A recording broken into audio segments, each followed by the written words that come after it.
السلام عليكم ورحمة الله وبركاته. ازيكم يا احلى متابعين؟ يا رب تكونوا في احسن حال. طبعا النهاردة كان فطرنا فطر مصري بسيط بسيط جدا. طبعا كلنا بنعرف نقلي بطاطس وكده، بس انا حابة اشارك معكم يومياتي. رجاء منكم كل اللي موصل معي للفيديو ده يعمل لايك واشتراك وتفعيل زر الجرس.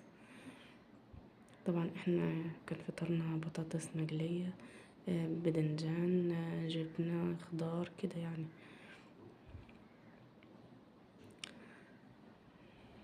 يلا بقى كده، عايزة كل حبايبي متابعيني يذكروا الله ويصلوا على النبي في الكومنتات، ويقولوا لي ايه رأيكم بقى في قناتي اكلاتي البسيطة، هل بسيطة جدا ولا مكلفة؟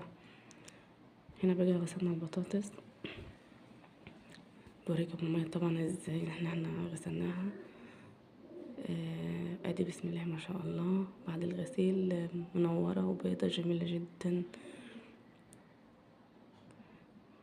اتمنى تشتركوا في القناة، وان شاء الله الفيديو اللي جاي هيعجبكم جدا جدا. الفيديو اللي هنزله بعد ده هيعجبكم جدا جدا. هنا بقى ادي خلصنا جزء كده بسيط. طبعا ادي الباذنجان قلينا.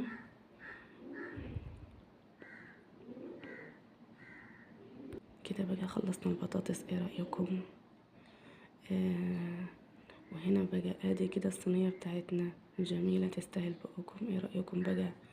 يلا بقى نصلي على النبي، نذكر الله، وفعلوا زر الجرس، وان شاء الله الفيديو اللي جاي باذن الله هيعجبكم جدا. تابعوني. ادي كده بقى الصينية بتاعتنا جهزت خالص. يلا بينا، ولازم الكوباية الأصلية المصرية، كوباية الشاي اللي لا غنى عنها.